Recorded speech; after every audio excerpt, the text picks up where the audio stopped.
I know. Welcome over here.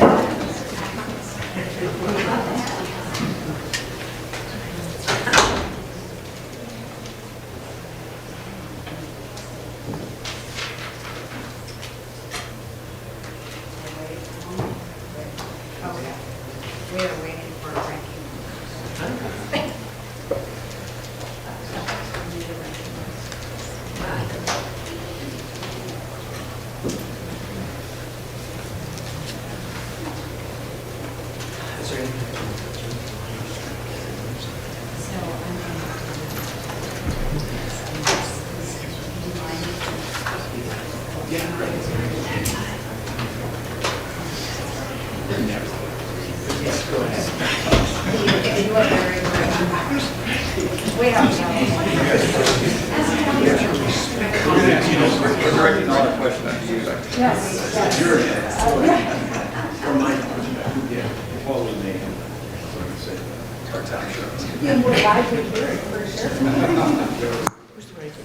Okay, I know it is past 3:30. We are waiting for the ranking member. We'll wait just a couple more minutes before we begin. Thank you.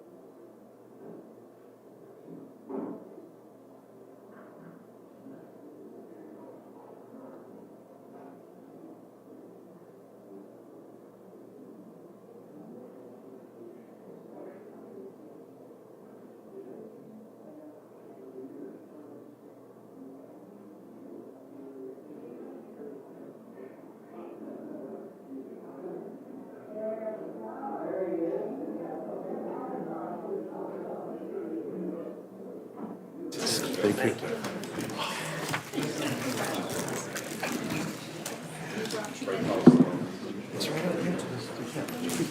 Okay. I call the Committee on Small Business and Entrepreneurship to order. I want to welcome everyone to the first hearing of the committee this Congress. I am excited to assume the role of chair and serve as a voice for our small businesses. The purpose of today's hearing is to consider President Trump's nominee to lead the Small Business Administration, former Senator Kelly Loeffler. I'd like to welcome you here today and thank you for your willingness to serve. Thank you very much, Senator. I am also delighted to welcome the committee's new ranking member, Senator Markey. He has been an esteemed member of the committee for nearly 12 years. We both recognize the importance of our nation's small businesses and innovation in promoting national security, particularly through the SBIR STTR program, and I am excited to continue the bipartisan working relationship of our committee.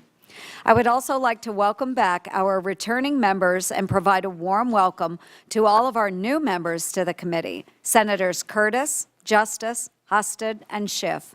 I am looking forward to working with everyone, and I expect a very productive term where we focus on the most pressing issues facing small businesses, including tax and regulatory relief, to ensure our entrepreneurs thrive. Just to give a quick run of show, I'm going to make a brief opening statement, then I'll turn to the ranking member Markey, to do the same. Following that, we have Senator Scott and Senator Britt, who will introduce our nominee. Then we will administer the oath, which is required. After the oath, Senator Loeffler will be recognized for an opening statement, followed by questions from our members, alternating between each side. I now recognize myself for 5 minutes for purposes of an opening statement. Senator Loeffler, as I already said, welcome to the committee and thank you for your willingness to serve in this role. I greatly appreciate the time you've spent meeting with me and my colleagues prior to this hearing. I want to take a minute to recognize some of your family here supporting you today. First, your husband, Jeff. Thank you, Jeff, for being here. Next, your brother, Brian, and his family, who I understand traveled to Washington, D.C. from their farm in Illinois. And also your parents, Don and Linda, who are watching the hearing from their home in Florida today. We appreciate you all making the trip here and tuning in to this important hearing. As a former member of this body, you understand the importance of the Senate's advice and consent process, and I appreciate that you have fully embraced the committee's standard, yet extensive, vetting of your experience and background in advance of today's hearing and our upcoming vote on your confirmation. As a successful businesswoman, it is abundantly clear that you truly understand what it takes to be an entrepreneur. Throughout your distinguished career, you've risen through the ranks at multiple companies due to your determination and grit, and you've started many successful businesses yourself. Most importantly, you understand what it means to be overrun by Washington's bureaucratic overreach, and that government must instead get out of businesses' way so they can thrive. Small businesses and their advocates are excited for your leadership. The committee has received several letters of support for Senator Loeffler's nomination. The mission of the SBA is to aid small businesses to ensure economic prosperity and free competition. Traditionally, SBA administrators' programs and services fall into three main buckets. There's counseling, contracting, and access to capital. While SBA once may have been characterized as a smaller agency, COVID small business programs made SBA a household name, as the agency received a whopping $1.1 trillion in taxpayer funding to assist small businesses during the pandemic. With that funding came big responsibilities, and I remain concerned the SBA under the prior administration failed to live up to its mission. I believe substantial reforms must be made to get the SBA back in shape, and that is going to require strong leadership. The Biden administration decided to turn a blind eye to COVID fraud and delinquencies, refusing to properly collect outstanding debt and fraudulent funds, which has huge implications to the taxpayer. Reports have indicated SBA charged off about $18.6 billion worth of idle loans in fiscal year 2024. Not once during the Biden administration was the SBA able to provide an accounting of their loans receivable and loans guarantees, which meant that the Government Accountability Office hasn't been able to even issue a financial audit of the agency since fiscal year 2020. SBA also completely mismanaged and misinformed Congress last year regarding its disaster loan account, resulting in a shortfall lasting 66 days, an unacceptable failure for the disaster victims in North Carolina, South Carolina, Georgia, Virginia, and Florida. I do appreciate that once the account was funded, SBA staff worked around the clock, including over the holidays, to get the money out to disaster victims. But I never want to see that situation unfold again. While SBA is failing, it also appears that its workforce continues to stay at home, while its more than 246,000 square foot Washington, D.C. headquarters sits empty. The GAO found that even if everyone did show up to work in person, the SBA's building space would still only be 67% utilized, which is a complete waste of taxpayer money. That is why I introduced a bill to relocate 30% of the headquarters workforce to the SBA district offices across the country and cut 30% of office space. The SBA has been completely out of touch with the real-world challenges of entrepreneurs, and while the Biden administration simultaneously let SBA employees stay home, they also added positions in Washington, D.C., while stripping offices in Iowa, New Hampshire, Utah, and other states. I would like to work with you, Senator Loeffler, on ways to ensure SBA is effectively utilizing its personnel and ensuring that small businesses in all parts of America are able to access SBA programs if they need them.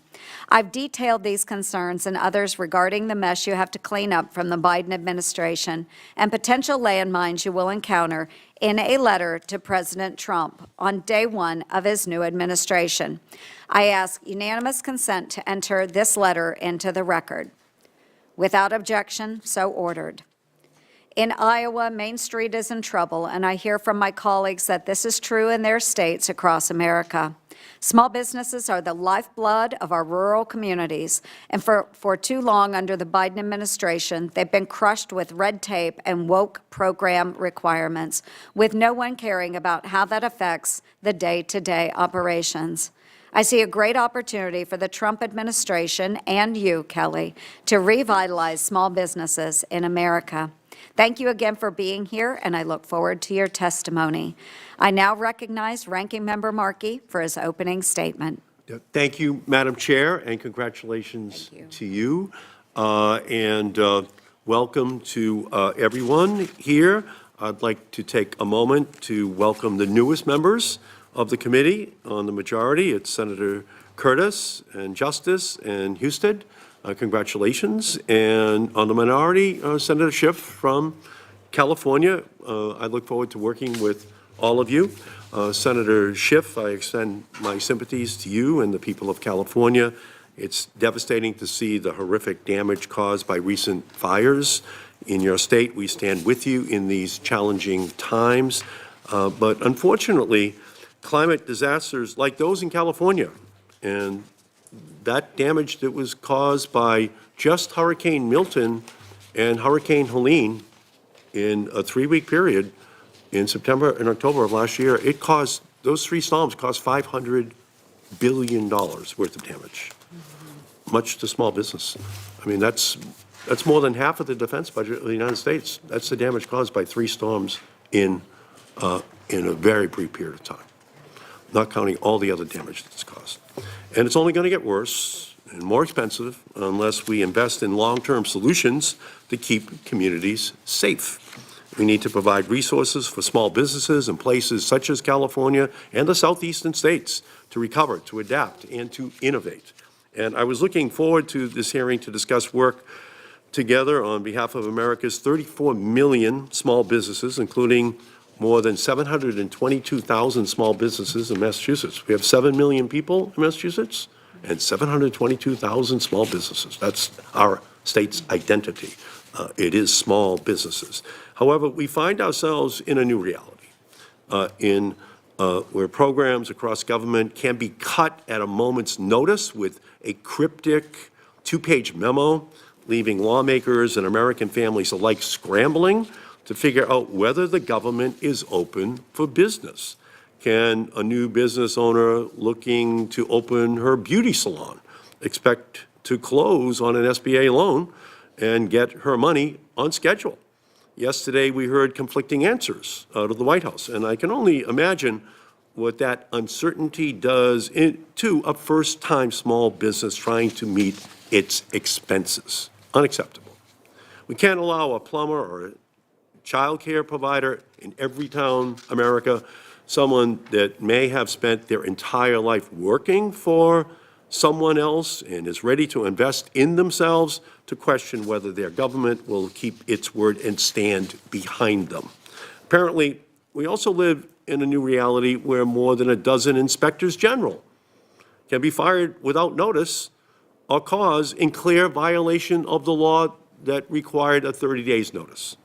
Mike Ware, the Inspector General at SBA, was illegally fired by President Trump on Friday night while he was at dinner with his wife. Inspector General Ware has earned bipartisan respect for his candor, for his meticulousness, and his tireless work ethic over 34 years of service.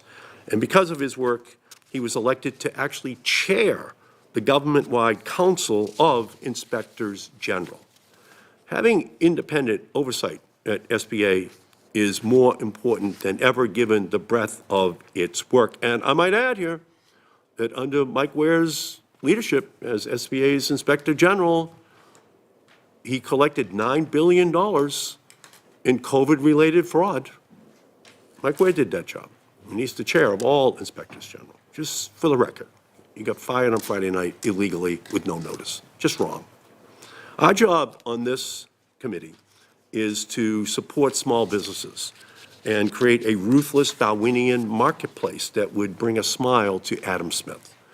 Massachusetts is one of the wealthiest states in America per person, so we believe in capitalism, but we also believe in fairness. I want to ensure that every enterprising kid with $1 million idea has the chance to fairly compete in the marketplace. We can promote innovation and competition by strengthening programs like SBIR, or the Small Business Innovation Research Program, and STTR, the Small Business Technology Transfer Program, which help bring many innovative ideas to life. In Massachusetts, small businesses have won more than $8 billion in SBIR awards and over $722 million in STTR grants. And as ranking member, I want to work together with Chair Ernst to strengthen SBIR and STTR, keep businesses in Massachusetts and Iowa and across our country, and keep them competitive, and build on the small business boom that was created under the Biden-Harris administration. Under President Biden's leadership, we saw a record 21 million new business applications, more than $1.2 trillion in loans and grants to more than 13 million small businesses, 13 million small businesses, and a record amount of federal contracting dollars for small businesses, including small disadvantaged businesses. We need to keep that momentum up, and I just am looking forward to this next couple of years. Senator Loeffler, thank you for joining us today. I know we share a belief that access to capital in underserved areas is vital, and I look forward to hearing your vision for America's small businesses. In particular, I'm eager to hear how you plan to promote competition, innovation, and job creation. It's an absolute critical part of our economy, and as we know, a vision without funding is an hallucination. So we just have to make sure that we keep these programs intact, protected, and flowing for everyone. So I thank you, Madam Chair, and look forward to this hearing. Thank you, Ranking Member Markey. And next, I would like to recognize Senator Britt from the great state of Alabama to introduce our nominee. Senator Britt, you are recognized. Thank you, Chair Ernst and Ranking Member Markey and members of the committee. It is an honor to be here with you today to introduce my friend. She's President Trump's nominee to be Administrator of the Small Business Administration, former United States Senator Kelly Loefler. A prolific job creator, an entrepreneur, and a quintessential American success story. Kelly grew up on a family farm, became the first in her family to earn a college degree, and worked her way up to the highest levels of business. She joined Intercontinental Exchange when it had under 100 employees, and then spent nearly 20 years building it into a global powerhouse and a Fortune 500 company. She went on to found Bakkt, and as its CEO and first employee, she laid the foundation to take the company public in just 3 years. Since leaving the Senate in 2001, she's devoted her time to running a voter registration nonprofit. To me, the most striking and most impressive part of Kelly's story is this. She gave up a successful career in the private sector to serve in the Senate and donated every single paycheck while she was here to charity. And now that she's made the decision to serve the American people once again, when confirmed, if confirmed, which I believe you will be, and strongly, hopefully in a bipartisan fashion, with her signature selflessness, she will once again donate her salary to charity.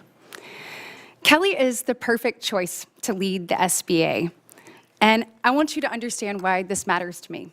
First off, 99.4% of the businesses in the great state of Alabama are small. So what you do matters. And I'm also the daughter of 2 small business owners. And so I have seen the struggles of my parents firsthand. You've seen that when people get in these rooms in DC and create big, burdensome regulation, the truth is they hit the little guy the hardest. And you get it. You've lived it. And you're ready to fight for these individuals. You're ready to fight for the American dream. You have a proven track record in delivering efficiency, accountability, and results-driven leadership. And she wants to empower every entrepreneur with the resources and support they need to pursue what they believe they can. In closing, I'd like to say I have absolute confidence in Kelly's ability to strengthen our main strengths, to figure out how we get capital to underserved communities, to figure out how we rolled back red tape and let people do what they do best, job creators soar and achieve their American dream. Helping our small businesses thrive like never before is what I am confident she will do. So thank you so much for the opportunity to speak to each and every one of you, and thank you for giving her the utmost credence, because she's who we need in this role as the next SBA administrator. Thank you. Thank you, Senator Britt. And next, we will have Senator Tim Scott here at the dais to introduce the Honorable Kelly Loeffler. Senator Scott, you are recognized. Thank you, Chairwoman Ernst and Ranking Member Markey and members of the committee. It's my honor to be here today to introduce President Trump's nominee to serve as Administrator of the Small Business Administration, my friend Kelly Loeffler from the great state of Georgia. I agreed to introduce Kelly today because her path, like mine, to success and to the U.S. Senate defied all odds. She is standing before you because she loves the Lord, she has an amazing work ethic, and frankly, she loves her country as much as anyone I've ever met. Small business in rural America run through the thread of the Loeffler family. I love the story of her family. She's a 4th-generation farmer. Her grandfather had an 8th grade education, her father a high school education. She worked so hard that literally her hard work and her strong value system made her the first college graduate, and then later she earned her MBA. Her story is frankly a story of remarkable success, and one that we should all be thankful that America continues to create all across the country. And one of the things that we oftentimes think of when we think about success and the American dream is home ownership. For me, the American dream was achieved through small business, so having someone to be the administrator of the SBA who understands and appreciates small business, I have a great passion for people like that. Someone who's not only,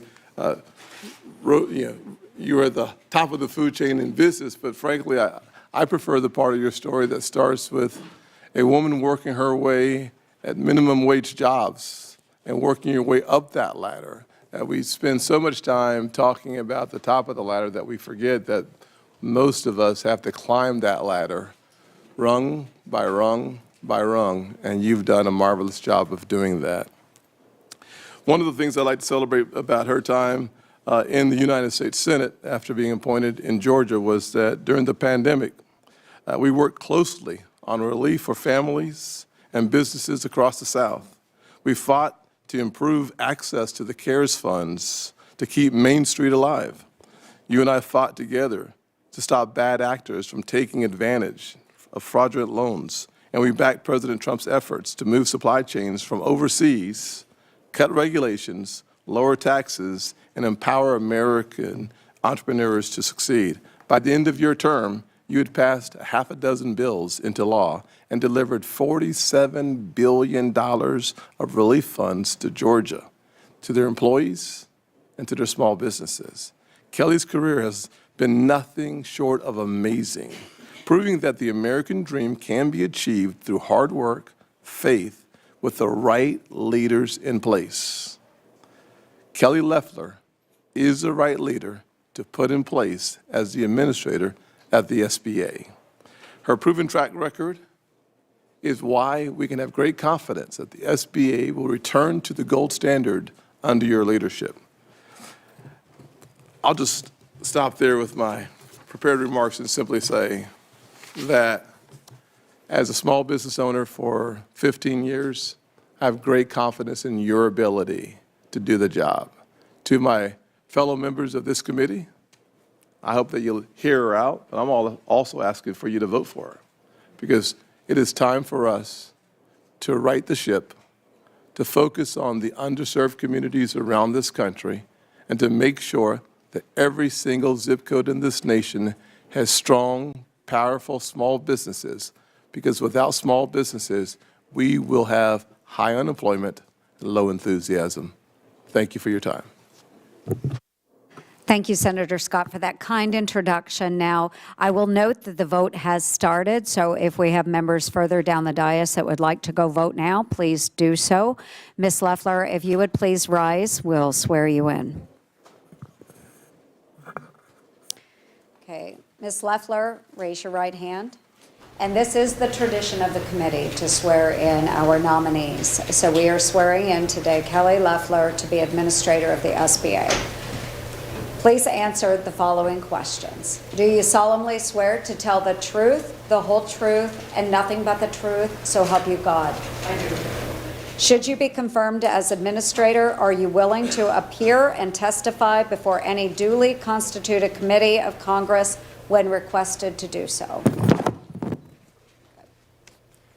Okay. Are you willing to provide such information as requested by any such committee? I am. Thank you. You may go ahead and take your seat, Ms. Loeffler, and you are now recognized for 5 minutes to provide your opening statement to the committee. Thank you, Chair Ernst, and let me just say it's a distinct honor to be here today. Chair Ernst, Ranking Member Markey, and members of the committee, it's truly an honor to be before you today as President Trump's nominee for the administrator of the Small Business Administration. I'm as humbled to be here today as I was serving alongside many of you in the U.S. Senate, and I've appreciated the opportunity to meet with you, nearly every member of this distinguished committee, in recent weeks. I'm especially grateful to President Trump for entrusting me with the privilege and responsibility of serving America's 34 million small businesses. There is no stronger advocate for these job creators than our president, and I share his commitment. If confirmed, I will work tirelessly with him to make small business great again. I want to thank my incredible husband, Jeff, my wonderful family and friends who have joined us here today, and in person and via broadcast. Most importantly, I give all thanks and glory to God. As someone who has spent my life working in small businesses, starting them, growing them, and helping them succeed, I know that small business is big business for America. They comprise 99% of all businesses. They create 2 out of every 3 new jobs and employ nearly half of the private sector workforce. They are the opportunity and innovation engines that drive prosperity and growth, and they power the American economy as much as they power the American dream. In his first term, President Trump made historic strides to empower job creators and job seekers alike, driving small business formation, a blue-collar boom. And through historic tax cuts, trade deals, and deregulation, his agenda created 7 million new jobs, delivered historically low poverty, and record employment for minority communities. His first-term accomplishments were so great that following the 2024 election, small business optimism recorded its largest jump since 1980. That was more than 2 months before he even took office. Small business is in my DNA. I grew up the 4th generation on our family's farm in Illinois. My wonderful parents, Don and Linda, didn't have degrees, but they had faith and grit. They worked relentlessly to sustain our farm and small trucking company, risking everything to provide for us while navigating volatile commodity markets and complex regulations, and facing countless day-to-day challenges. It's where my Midwestern work ethic was ingrained, working in our soybean fields and waiting tables at local restaurants, preparing me for a lifetime of growing and starting businesses. I became the first in my family to graduate college, later earned my MBA, and became the only CFA ever to serve in Congress. Since then, I helped grow a startup into a Fortune 500 company. For 10 years, I co-owned a WNBA team. I later launched a financial tech company as the founding CEO and first employee. I recall managing budgets in Excel spreadsheets, hiring my first team member, and working with regulators as much as I recall ringing the bell when 2 of those companies went public. In the Senate, I strongly supported President Trump's historic agenda and pandemic response. Having spent years as a small business owner, I made it my mission to serve as their voice. I spent much of 2020 delivering relief, traveling the state of Georgia, and meeting with Main Street entrepreneurs like Eric and Rachel from Dockside Seafood in Savannah. They were struggling to navigate the PPP program. The loan that we helped them get didn't just save the restaurant, it saved the jobs of 35 Georgians. And I'm so proud to say that they're still in business today. Now, no matter the business, the challenges are consistent. From managing inflation and capital to hiring a skilled workforce and weathering uncertainty. Job creators in the last 4 years have faced rising demands to comply with new rules, often drafted with unknown cost and consequence. This regulatory complexity crushes growth, picks winners and losers, and denies opportunity to those who dare to dream of a better future. If I have the honor of being confirmed, I'll leverage my decades of business experience to champion America's entrepreneurs. We'll cut red tape and modernize this agency while restoring the accountability and transparency that taxpayers deserve. I will crack down on fraud with a zero-tolerance policy while shifting SBA's focus from Washington, D.C. back to Main Street across America. And if confirmed, I'll collaborate across government and the private sector to deliver efficiency and results. Importantly, we will responsibly and urgently meet the challenge of disaster relief. I am committed to serving all who are impacted, from North Carolina to California to Hawaii. Each taxpayer dollar entrusted to the SBA should have an economic multiplier effect, delivering productive capital to grow manufacturing, strengthen rural communities, create jobs, and develop critical technologies like AI and chips. I believe we must continue to empower entrepreneurs from all walks of life, including women and veterans. Above all, the SBA's founding mission needs urgent restoration. Empowering small businesses and growing our economy. That's exactly what the America First agenda does, by ending inflation, cutting taxes, unleashing American energy dominance, slashing regulation, and reining in waste, fraud, and abuse across government. In the last 4 years, small businesses have lost ground, burdened by inflation, big government regulation, and uncertainty that threatens the very existence of Main Street. President Trump's proven agenda will restore the small business economy, marking a return to Made in America with a golden era of prosperity and growth.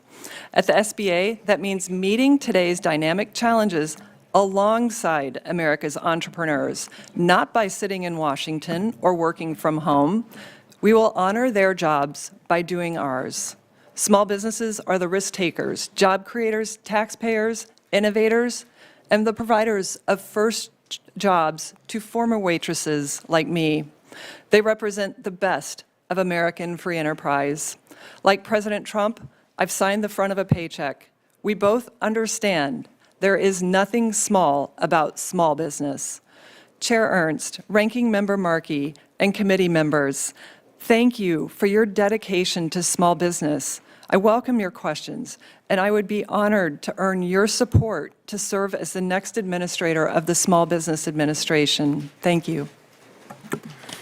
Thank you, Senator Loeffler, for your testimony. Before we move to questions, the committee has received several letters of support for Senator Loeffler's nomination, and I ask unanimous consent to enter into the record letters of support from the following organizations: America's Small Business Development Centers, Independent Community Bankers of America, Independent Women's Forum, Job Creators Network, National Association of Development Companies, National Retail Federation, Small Business Investor Alliance, Small Business and Entrepreneurship Council, National Association of Government Guaranteed Lenders, International Franchise Association, National Restaurant Association, Georgia Public Policy Foundation, Governor of Georgia, Brian Kemp, Association of Women's Business Centers, Economic and Community Development Institute, U.S. Black Chambers Incorporated, and the National Small Business Association.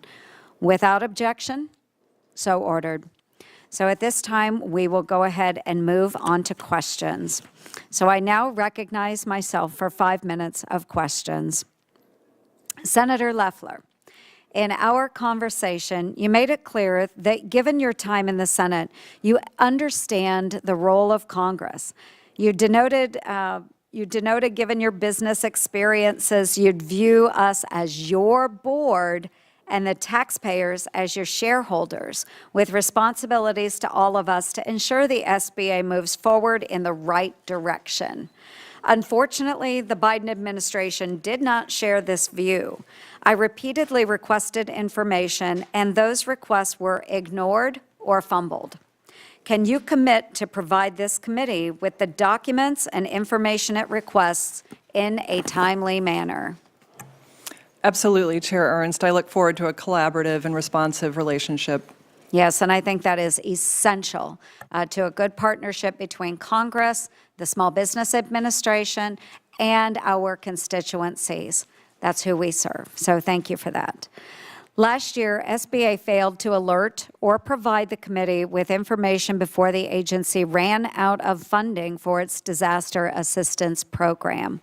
Can you commit to more transparent, timely, and forthright dialogue between the SBA and this committee should you become administrator? Absolutely, Chair Ernst. This should never happen again under my watch. It will not, and we will work to make sure that we have all the controls in place. Thank you for that answer.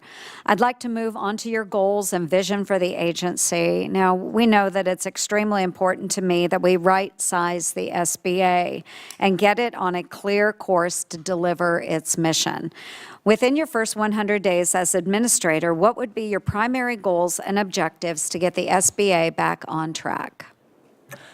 Thank you for the question, Chair Ernst, and I too enjoyed the time that we were able to spend together with you and your staff.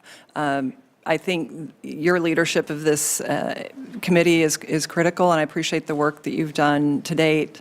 I look forward to working with this entire committee toward the aims of restoring the Small Business Committee, the Small Business Administration, to serving small businesses and supporting economic growth in this country. That's our North Star.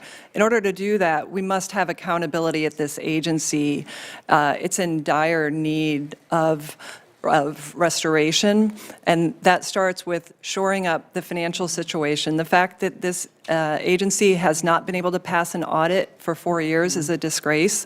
We must make sure that we are accountable to taxpayers, that our programs are solvent and working toward the aims of serving small businesses.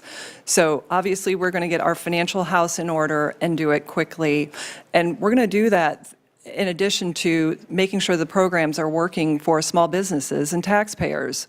We know that the core 7A program, loan program, is in need of oversight in terms of understanding the rising delinquencies and defaults. We will take a hard look at that. We will make sure that the disaster funds are resourced and accounted for, and that there are no more situations where Americans in a crisis are faced with months of not having disaster relief. And then finally, we are certainly going to get this agency back to work. I am grateful for President Trump's rapid action through his executive order to return to work. We're going to make sure that we have people at work committed to the success of small businesses, that have a heart for small business, but also have that sense of accountability to taxpayers. Thank you so much for that. And as you talk about the audit, we know that we need transparency within the Small Business Administration. And hearing that is music to my ears. I began my elected career representing the taxpayers of Montgomery County as their county auditor. And I'm just excited to know that you will follow through on that commitment. As you know, I also serve as the chair of the Senate Doge Caucus, and we have a public mandate and a very rare opportunity to expose and roll back programs for what they truly are, multi-million-dollar boondoggles. SBA is not immune to this, which provides us an extraordinary opportunity to streamline and disrupt the bureaucracies and their status quo. Will you commit to examining programs to root out fraudulent actors? This is critical because we're over 4 years past COVID. The last administration took a pass on rooting out fraud in these programs. I appreciate your work and your legislation continuing COVID collections to make sure that we go after those that want to defraud the government. As I said, we will have a zero tolerance policy toward fraud, but also toward waste and abuse. And we will root that out within the agency and those that seek to exploit the programs. Very good. Thank you very much, Senator Loeffler. At this time, I will turn the gavel over to Senator Curtis while I go vote, and I will recognize Senator Markey, Ranking Member Markey, for your questions. Thank you, Madam Chair, very much. On Monday night, President Trump's budget office issued a memo that directed agencies to cut off all federal spending outside of payments to individuals. The Trump administration issued this order even though this spending was authorized and appropriated by Congress and intended to benefit the American people. So my first question is very straightforward. Do you believe that this action by the President to cut off federal funding authorized and appropriated by Congress was lawful? Senator, I disagree with the premise of your question because the money was certainly, with regard to the agency's discretionary in many cases, but I fully agree with President Trump's decision to stop wasteful spending. It resulted in a landslide victory that many Americans were waiting for relief against excessive government spending that has skyrocketed inflation in this country. He froze all programs. He did not freeze programs that had waste, fraud, and abuse. He froze all programs. Do you think that's lawful, that he can freeze all programs?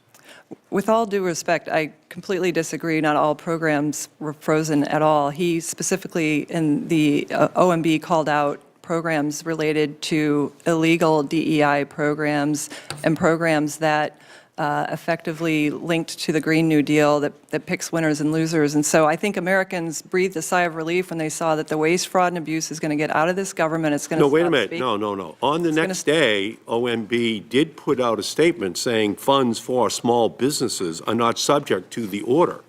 So he did not single out these programs initially. They were under this cloud of freezing all programs. It had to be clarified.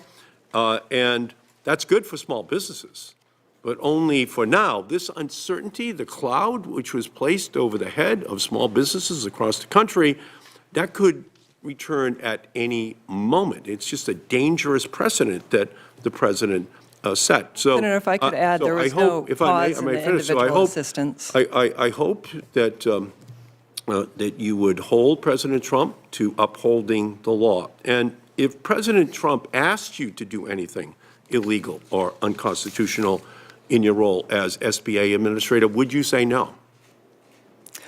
Ranking Member Markey, the President is not going to ask me to do that. I'm not going to create a hypothetical situation here. I will faithfully uphold the law, and President Trump is fighting for Americans to get back. The President has already acted illegally twice in the last 5 days. He fired the inspectors general. That was illegal under the law. No. He froze all funding on Monday night. That was also against the law.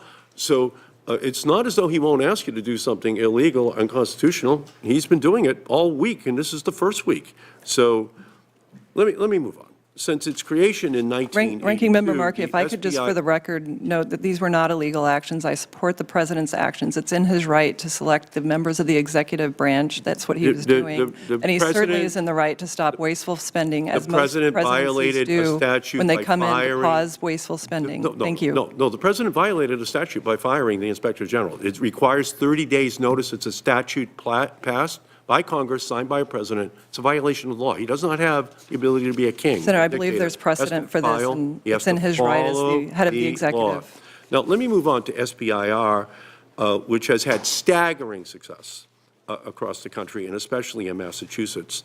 Overall, Massachusetts has received 26,000 SBIR and STIR grants, $9 billion in funding, and I strongly believe in these programs and their potential for just supercharging our economy, as those programs have in Massachusetts and states all across the country.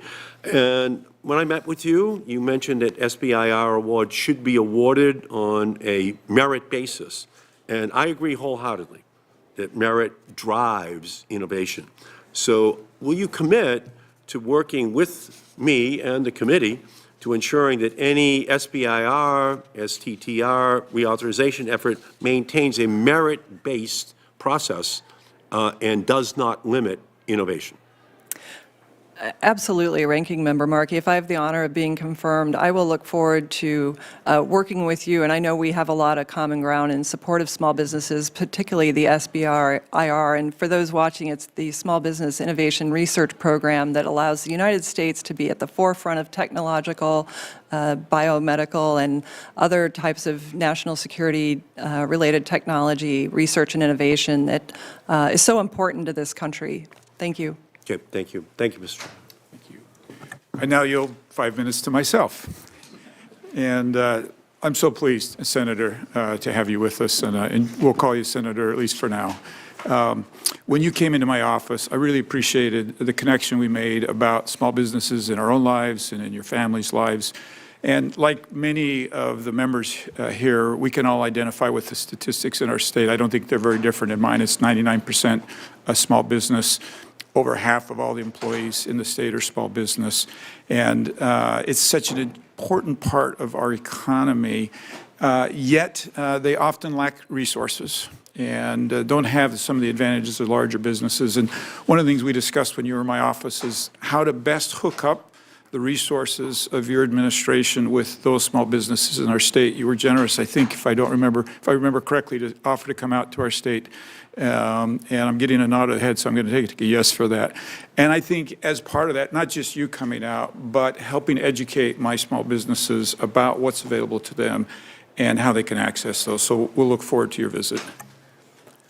Thank you, Senator. I'm very excited about visiting Utah. I'm excited to have you in the Senate and appreciated meeting with you and your staff in the basement office. I used to have a basement office. It's a great way to start. It is, like a small business. That's right. It's a small business. I think we talked about, I had a small business before I came here. My father was a small business owner. My grandfather was a small business owner. My daughters and children have small businesses.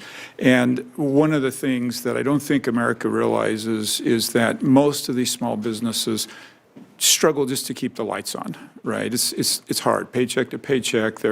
They don't have a lot of money to do a lot of things other people do. Part of that is they don't have the money for lawyers and attorneys to deal with the excessive regulations that sometimes we can put on them here from Washington, D.C. And as a result, I believe regulations are disproportionately hard on small businesses. So share with me for a minute what you can do to lighten this burden, and how do we make sure here in Washington that we're not the biggest problem with small businesses? Senator, thank you for recognizing that vital issue to America's 34 million small businesses, many who have fewer than 9 employees. And, you know, in answering your question, I'd like to speak to small businesses and saying, you have someone that, if confirmed, will understand what it's like to have a small business, to worry about meeting payroll, let alone paying the bills for the small business, particularly with the setbacks that small businesses have had in the last 4 years, losing about 10% on the top line revenue while seeing their costs increase by 20% due to inflation. So small businesses have lost ground. Now, the SBA can be a way of helping small businesses combat what has been a tough 4 years if we deploy the resources appropriately and prudently so that the small businesses who need it most have access to that, be it through capital, be it through technical assistance, or other ways of supporting entrepreneurship in this country, which is so vital to our advancement on a global stage, but also within our local communities. These are the businesses that sponsor the softball teams. These are the businesses that provide that first job, and they are the ones that never work from home. They show up, they turn out their commitments to their customers, and that's absolutely what we're going to do at the SBA. Great. I appreciate that and look forward to working with you on that. Kind of a sister to that would be just federal policy in general, and we know we're going to be talking about tariffs in the upcoming days. Once again, these are disproportionately hard on small businesses, and we had this conversation in my office too. Would love to invite you to work with the administration and the Senate as we move into a world where tariffs are a real reality, to figure out how to help small businesses accommodate better to those tariffs. Things like a different runway timeframes in when those hit the small businesses. Can you just comment on how we can deal with our small businesses and what might be one of their most difficult challenges? Thank you, Senator. If I have the honor of being confirmed, I will be a voice for small business. But let me assure you, there is no bigger small business champion than President Trump. He will make sure that small business has a voice at the table. But I also think it's important that we look at the data and not the hyperbole that happens sometimes in the media. President Trump was successful in implementing tariffs in his first term, but also successful at keeping inflation right around that 2% mark, which is really, you know, some facts that the media always overlooks. So you have my commitment that small businesses will be considered in all the decisions we make, and that's something that I know firsthand from President Trump. He is their biggest advocate. I think I should yield my time. And thank you, Senator Curtis, for manning the chair. I now recognize Senator Hirono. Oh. Thank you, Madam Chair. Mrs. Loeffler, welcome. As part of my responsibility as a member of this committee, as well as all the other committees on which I sit, I ask the following two initial questions of all nominees who come before any of my committees. So I'll ask you, since you became a legal adult, have you ever made unwanted requests for sexual favors or committed any verbal or physical harassment or assault of a sexual nature? No, Senator. Have you ever faced discipline or entered into a settlement relating to this kind of conduct? No, Senator. During the pandemic, you opposed Planned Parenthood health centers receiving PPP loans for ideological reasons, even though, like other nonprofits, they were eligible for loans, as later determined by SBA's own Inspector General. Last week, the president fired the IG without proper notice as required by law. And it's clear that President Trump believes he can do whatever he wants. As the administrator, should you be confirmed, would you commit to implementing SBA programs in a fair and impartial manner? Senator Hirono, let me first say I hope that we could be able to meet. I requested several meetings. I keep the people of Maui in my prayers. I know that they're still struggling through the disaster that occurred about 18 months ago, and I hope that we can work together. But let me correct, with all due respect, the premise of both premises of your question. I objected to the Planned Parenthood receipt of COVID relief loans because they did not fit the parameters of the Actually, Ms. program Loeffler, because of the affiliation you do know requirements. that the IG said, took a contrary position. So all I'm asking is whether you can be fair and impartial in being the administrator of SBA, a very important position, as you say. There are so many small businesses throughout our country. So just a simple affirmation that you can do so is what I'm asking. Senator, I will faithfully uphold all of the laws and ethics rules. Well, the thing is that, as I mentioned with President Trump, the laws that he likes are the ones he likes, and then the ones he doesn't like, he considers them to be illegal, but I will move on. As a senator, you co-sponsored the resolution recognizing Ryan Sicknick, the U.S. Capitol Police officer who was brutally attacked during the January 6th insurrection and who later died. As a result, last week the president issued blanket pardons for the January 6th insurrectionists, including those responsible for attacking Officer Sicknick. Do you agree with the president's decision to pardon these violent offenders? Yes or no? Yes, Senator, I strongly support President's pardon. These individuals were denied due process, and it's time to get past political persecution in this country. That's what Americans voted for. Mrs. Loeffler, they were not denied due process because they were tried and found guilty, and some of them even admitted their guilt. So I am disappointed that you agree that these violent, basically criminals, should be pardoned. Then we get to the Lahaina wildfire. In 2023, Lahaina experienced wildfires that devastated the entire community, including schools, homes, businesses, and more. Key to that recovery, their recovery, has been what I've described as the federal family of agencies, which of course includes FEMA and SBA. Last week, the president proposed eliminating FEMA, and he said, quote, "Let the states take care of the tornadoes and the hurricanes and all of the other things that happen," end quote. So I have seen the devastation in Lahaina and the role FEMA and SBA played in the recovery. The SBA itself provided hundreds of millions of dollars in loans to help Lahaina recover. It would be a huge mistake to eliminate SBA's role in disaster response and relief and have states fend for themselves. Do you agree with the president's recent comments that states should be left to fend for themselves during and after natural disasters?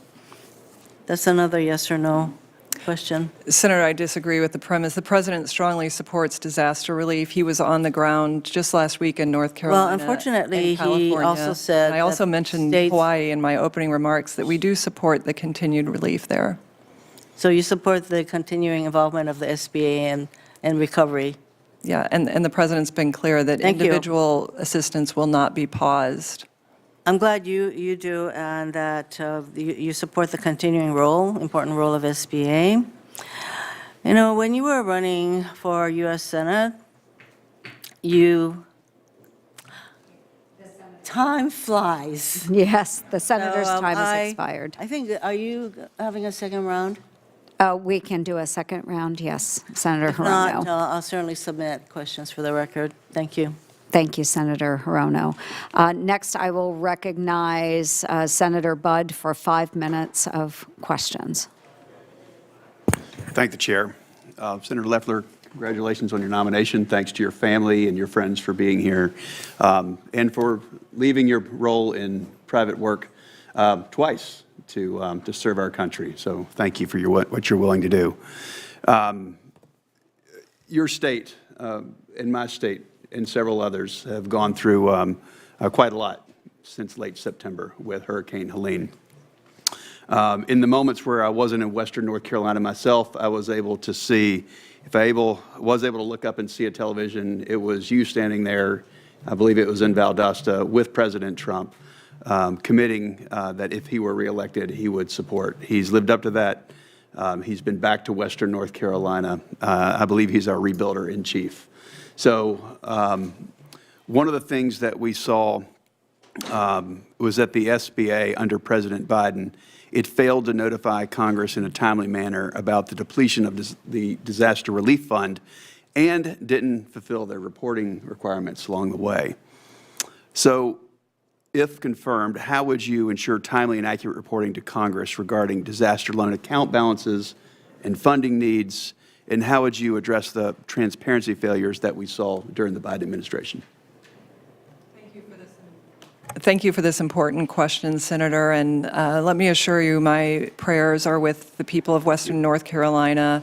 I know the president was there recently and is truly the rebuilder in chief, as are many private enterprises in your own state, Samaritan's Purse, and I thank them for their dedication across the Southeast, and my prayers are with the people of Georgia and all impacted. But let me say what happened on October 15th when Congress was shocked by the news that despite assurances 2 days earlier, the disaster relief funding had run out. Now, in business, this would never be tolerated, and we see examples of this everywhere within this agency that I know we're all trying to get our arms around and make a quick correction on. You have my commitment that we will ensure that disaster relief funding is there for hardworking Americans when they need it, and I look forward to your feedback on how the response has been so that we can strengthen the program and having the transparency so that this committee is routinely apprised of the status of the agency across all vectors that we're serving the American people on. Thank you for that. So the SBA Disaster Loan Program, it's critical in supporting small businesses, as you mentioned in a few of your earlier remarks, and also being there to help communities during crises. But we have recent disasters like Hawaii, or for us, Helene, that really revealed a lot of real shortcomings in the SBA's management and oversight of its disaster loan portfolio. So these have led to funding shortfalls, lack of transparency, administrative inefficiency, that really hindered a timely disaster response and recovery. The people of Western North Carolina, I know of North Georgia as well, they felt these failures firsthand when they needed assistance most. Instead, they were left waiting due to the SBA's mismanagement during a time of dire need. So, Senator, will you commit to working with my office and this committee to address these shortcomings and ensure that the SBA is fully prepared to respond effectively to the needs of businesses in North Georgia, Western North Carolina, and the other states that are in need from disasters? Absolutely, Senator, you have my commitment. Thank you. Senator, the numbers paint a troubling picture for small businesses. There was a survey from 2023-2024. It was the Intuit QuickBooks Small Business Index, and it says that small businesses' employment declined over 51,000 jobs. And it also said that revenue fell on average for those businesses about $12,000. That's a lot for a small business.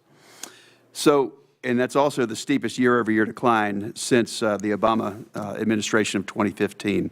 That same time, the 2024 Goldman Sachs 10,000 Small Business Voices survey revealed that 77% of small businesses are deeply concerned about their ability to access the capital that they need to operate reliably. So as you know, small businesses, it makes up the bulk of our economy. I think President Trump has said small business is big business. So, and this level of decline is, I would imagine you would think as well, it's unacceptable.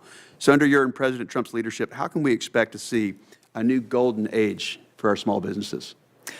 Absolutely. Thank you for that question, because President Trump is restoring the golden era for all Americans by strengthening our economy, making our country more safe and secure, and ensuring wasteful taxpayer spending is not driving up inflation. Inflation is the #1 problem, not only facing families, but small businesses. They're looking at 20% higher costs on at least 10% lower revenues. That's an unsustainable situation for our employers who are putting it all on the line, and small businesses have my commitment that I will have their back. Thank you, Senator Budd. I now recognize Senator Schiff for 5 minutes of questions. Thank you, Madam Chair. It's an honor to serve on this committee and represent California's 4.2 million small businesses, including tech startups, nonprofits, child care centers, rural businesses, the arts and entertainment industry, and women and minority-owned businesses. That number is growing daily, and I am very proud to represent these incredible business owners, innovators, and hardworking employees. Senator Loeffler, I appreciate the conversation that we had last week. I think it was last week. The weeks have seemed endless these days. As you know very well, horrific wildfires and high winds have ravaged California over the last month, displacing thousands of families and destroying homes, schools, community centers, places of worship, and countless small businesses. As these fires have impacted the livelihood of innumerable Californians, it is crucial that we know California will have the full support of the federal government to respond, to recover, and to rebuild. And we must rebuild resiliently. The SBA provides disaster assistance for homeowners, renters, nonprofits, and businesses of all sizes affected by natural disasters. I got to see this really in operation, visiting the Discovery Resource Centers in Los Angeles, in Westwood, and in Pasadena. SBA was on hand in large numbers to help small business owners and homeowners find what resources were available to them to help them recover and rebuild. I do want to echo the concern raised by my colleague, Senator Markey, about the freeze on federal funding. I know there has been a subsequent statement saying that the freeze order has been lifted, but not the freeze. None of us really know how to make heads or tails of that. But what concerns me is that even if the administration says that help to individuals will not be affected by this, if federal funding to SBA is curtailed, then it means SBA cannot make loans to individuals and to small businesses. And at a time when Californians desperately need that help, any delay, any uncertainty will just add additional injury. I've also been distressed by some of the calls to condition funding to California. California has contributed more to the recovery of other states than any other state in the union.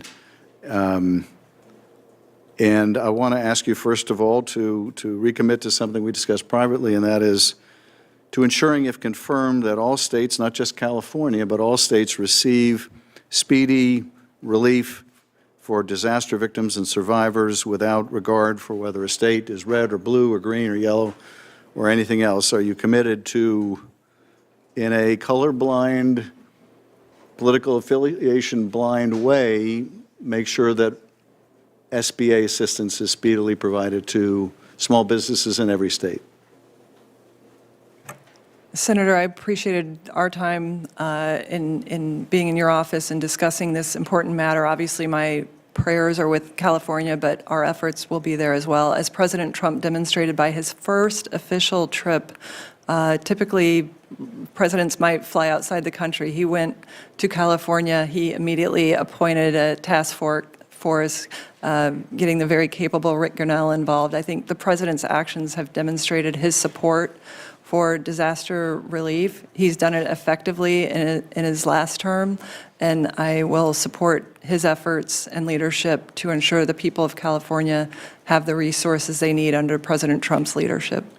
Well, let me just say I was grateful the president came to Los Angeles. I felt that if he saw the damage, he could not help but be moved, and I think and hope that he was. I am concerned, though, about some of the statements he has made about tying disaster assistance to the passage of completely unrelated voter ID laws or, frankly, any other unrelated policy matter. Let me also raise the need to, not just with respect to the disaster in California, but elsewhere, make sure that the SBA is proceeding apace with a sense of urgency, that it is efficiently and effectively processing loan applications. I realize the balance is difficult because you have to avoid fraud, and there was massive fraud among some who were applying for COVID relief. We do not want to see that repeated. But nevertheless, we don't want to see excessive delays either. Frankly, I think firing the Inspector General harms the ability to ferret out waste and fraud and abuse. But are you committed to doing everything you can to provide speedy attention to SBA applications while providing at the same time safeguards to avoid fraud? Yes, I am, Senator. Thank you. Thank you, Madam Chair, or Mr. Chairman. Thank you very much, Senator. On behalf of the chair, I'll recognize myself. Senator Loeffler, it's great to see you. Thank you for being willing to do this job. As you and I discussed when we met in my office, I loved serving with you. You were a terrific senator, and I'm just so glad that you're willing to do this job. It's going to be a great, great service to our country. Let me just ask you a question or two to start with about the priorities at SBA. I noticed that on day one of his administration, the last president issued an executive order directing federal agencies to adopt a broad racial equity agenda. And that was particularly a focus of SBA over the last 4 years. In fact, according to one report, by far the largest program that uses racial preferences in the federal government is the 8A program run by SBA. To be eligible for it, companies had to show various racial and other characteristics in order to access funding. A federal court in Tennessee ruled it unconstitutional. Another federal court struck down a similar requirement, also administered by SBA, the Restaurant Revitalization Fund. Here's my question to you. President Trump has now, thankfully, with his own executive order, said we're going to put a stop to these DEI programs. How do you see implementing that at SBA, and will you get SBA refocused on actually helping small businesses, no matter who the owner is, no matter where they are? There'll be no tipping of the scales in order to fit some bureaucrat's agenda. We're going to help those in need, get them stood up. We're going to execute on the mission of SBA. Tell us what you'll do about that. Senator, thank you. Thank you, and I appreciate the time we spent in your office discussing these matters. Importantly, President Trump's EO overturns a divisive and illegal DEI program that was spread throughout the government, and particularly within the SBA. This will allow us to reduce the burdens on small business for costly implementation of needless programs. But moreover, I think the best way we can serve small businesses is making SBA lending available to all who qualify, as opposed to picking winners and losers and pitting Americans against one another. So you have my full commitment that we will root that out and make sure that it is broadly available to all who qualify. That's a fantastic answer. I'm glad to hear it. And let me just ask you about another priority. While the last administration's Small Business Administration was focused on this DEI agenda, what it was not doing was helping people in rural areas of the country, like most of my state. In FY24, just to take one example, SBA made 103,000 loans. Only 12,000 of those went to rural businesses. That's just over 12%. Of SBA's $56 billion in capital last fiscal year, only $6 billion went to rural businesses. That's just 11%. There, you want to talk about inequity. There's an imbalance between urban and rural. And listen, we've got urban centers in my state as well. I'm all for small businesses in urban centers getting what they qualify for. But would you agree with me that our small businesses in rural America are extremely important? They are often the lifeblood of our communities, like the small town where I grew up, 4,000 people, relies on small businesses. What will you do to make sure that small business in rural America is a priority, that they're getting access to the funds that they qualify for, and we're doing everything we can to help these small businesses revitalize these communities? Well, Senator, not only do I agree with you, I've lived it. I was raised in a family of fourth-generation small business. My nearest town had 600 people in it, and my high school had 8 small towns. Many of my fellow students' parents were small business owners. I saw the hard work that they did, the complexity of dealing with increased federal regulation even back then, and we have to ensure that small businesses in rural communities are getting the support they need. I understand it firsthand, and I know that we can do better, and we will do better, because this is an area that we can grow in terms of, bringing manufacturing, made in America again, can come back, driven by rural America, and paying attention to people that have been forgotten about. That's what President Trump does. He remembers the forgotten men and women working so hard in this country to make it work. Fantastic. Well, I welcome your focus on this. I look forward to working with you. Let me ask you just about fraud and waste and abuse, and you've talked about this some. I think your answers have been very heartening. You remember, in fact, you referenced it at the height of the pandemic. Congress enacted the so-called CARES Act to provide very necessary relief to millions of Americans. We also, at the same time, created, however, a special inspector general to monitor any fraud and abuse in that program. Now, for reasons that continue to elude me, the last administration, the last president, when he came to office, almost immediately limited the remit of this special inspector general, then tried to effectively defund it. And now we find out hundreds of billions of dollars were wasted or fraudulently dispersed or not properly paid back under these programs. Would you agree with me that we need the Special Inspector General, SIGPER? We need that office to be properly funded. We need it to be given the jurisdictional authority that it deserves. Senator Ernst has a bill to make sure that SIGPER gets that jurisdictional authority. Would you support that? And can you talk to us about the need to be rooting out fraud and abuse and corruption? Absolutely, Senator. If I'm confirmed, I look forward to working with this committee to have a higher standard of accountability, to act with more urgency, to have a zero-tolerance policy with regard to fraud, and to making taxpayers whole. We have to get back to that accountability and getting those funds back into taxpayer hands as soon as possible. Very good. Thank you. And now I'll recognize Senator Shaheen. Thank you. Congratulations, Senator Loeffler, on your nomination, and thank you for your willingness to serve. Welcome to all your family and friends who are here with you this afternoon.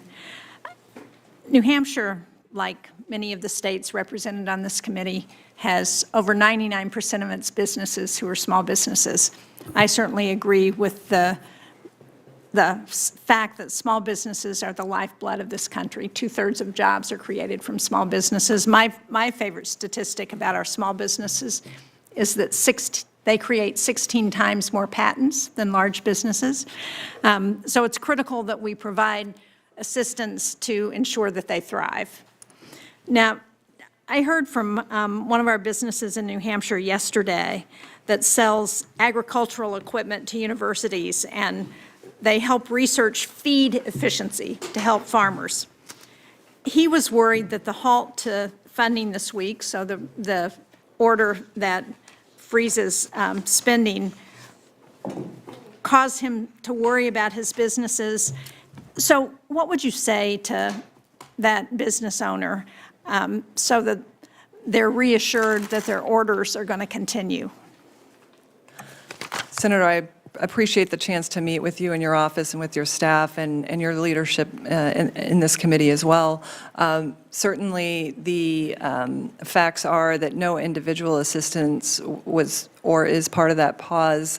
What the president is rightfully doing is fulfilling his commitment that overwhelmingly Americans agree with, which is to root out waste, fraud, and abuse in spending programs. And it's not uncommon for presidents to come in and put a pause on agency discretionary funds that could be contributing to the problems we have with debt, with inflation, and there's no bigger champion of small businesses than President Trump.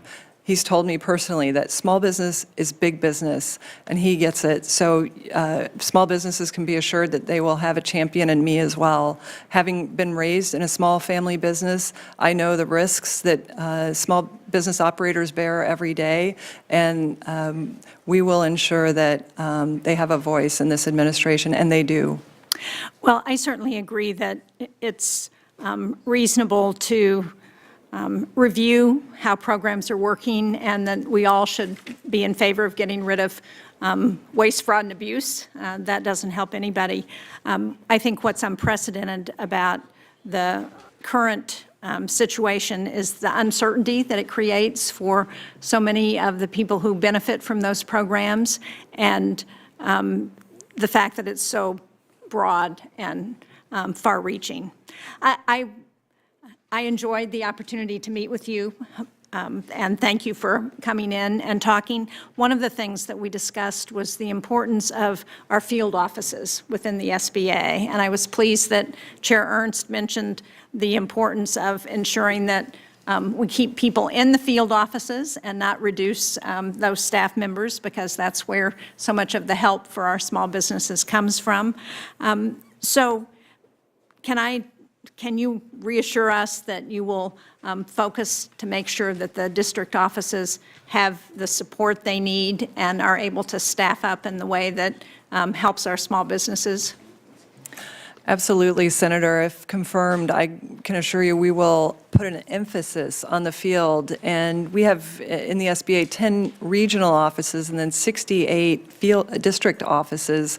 And the great aspect of this is we can be out with our entrepreneurs, with our small businesses, not only delivering capital, but the technical support and counseling that they need to succeed. Because we know that when small businesses have the counseling and mentorship that they need to fill in any gaps, they are more successful.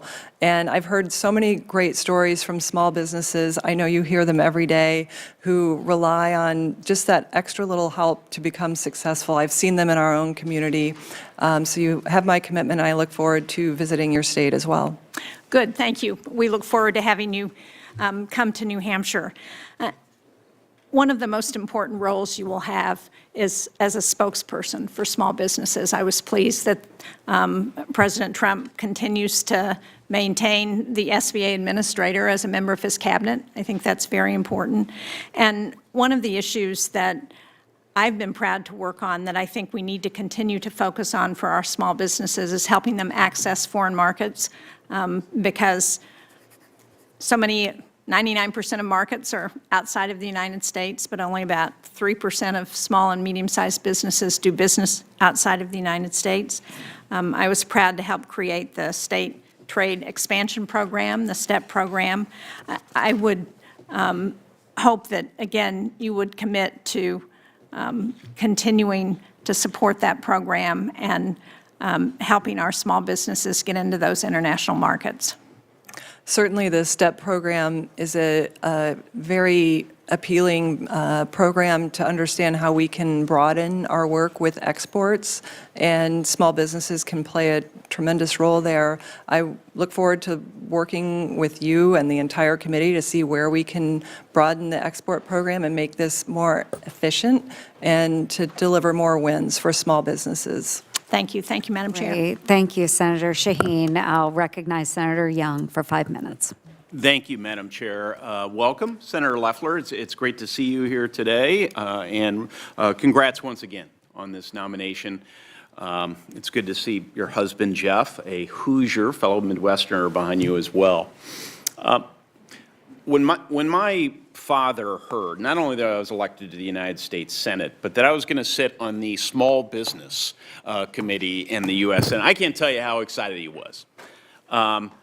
He perhaps perceived this to be known as the most powerful committee in the U.S. Senate. It's not always known for that, but it was the most important committee to my dad, because when my dad was getting started in the business, he relied on SBA support, loans in particular, to help him grow his business.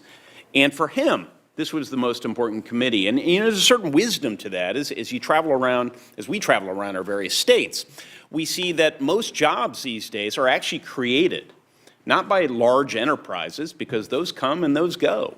They're great for ribbon cutting sometimes, but it's usually the smaller enterprises. And to the extent we can optimize our policies so that more people will start these small businesses and they grow into larger businesses, that's kind of the key to economic development. So really important post you're going to be occupying here. If confirmed, how are you going to work to keep our small businesses competitive today and resilient tomorrow? Kind of an open-ended question. Thank you, Senator, and I agree with your dad. I think I couldn't be more humbled by this awesome responsibility for small businesses that power our local communities, that do create 2 out of every 3 new jobs in America. That's incredibly powerful.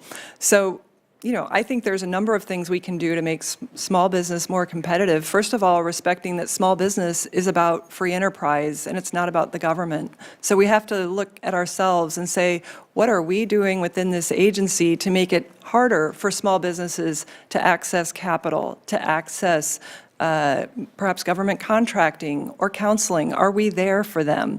A big part of that is getting everyone back in the office, off the golf course, into the office, being aligned with our small businesses where they are on Main Street and not K Street. So my focus is certainly going to be on the field activity, making sure everyone in the agency is accountable, and making sure the programs actually work for small business. We'll be doing a deep dive. I think directionally you're absolutely on the right course, and that's the most important thing at this point. Do you have specific ideas about how SBA might be modernized and improved under your leadership? Well, certainly I don't want to get ahead of myself. If I have the honor of being confirmed, I would look at a broad range of efficiency, both cost and technological efficiencies that could be gained. I'll be looking at organizational design. I'll be looking at skill sets and training that might be needed to deliver our services to increase our response times to small businesses. And we'll be driven, metrics driven. We'll have goals and we'll be reporting that out to this committee. Well, I think there are members of this committee, count me in, who want to help you and the rest of the administration be successful as it relates to small businesses and the Small Business Administration. One of the things that you might consider doing is prioritizing an incentive for new businesses and small businesses to adopt the latest technologies. I just had a great exchange with Howard Lutnick, Secretary of Commerce nominee, and we emphasized the importance of digital trade, which he strongly supports, unlike, unfortunately, the previous administration, but I think that's encouraging. But related to the Small Business Administration, I found that many Hoosier small businesses rely on digital tools, but the law doesn't clearly state if these costs qualify within the 7A loan program. So if someone wants to buy an AI technology, for example, it's unclear if the law will include that. So I've introduced legislation along with Senators Rosen and Budd and Shaheen, the Small Business Technological Advancement Act, that would clarify and promote the purchase of digital tools for small businesses. If confirmed, would you be willing to work with me on this topic? Senator Young, absolutely, if confirmed, I would be. AI is at the forefront of both, as President Trump said, a wake-up call to American innovation, but potentially as tools for automating small businesses, making them more efficient, and whether it's things like co-pilots or agents, I would support looking at that as a solution. Well, thank you, and I will be submitting a question for the record on another important topic, I know to you and our small businesses, about how you intend to address bolstering SBA's cybersecurity infrastructure. Thanks so much. Very good. Thank you, Senator Young. Senator Coons. Thank you, Chair Ernst. Thank you, Senator. Great to be with you. And thank you to your family and those who are here to support you.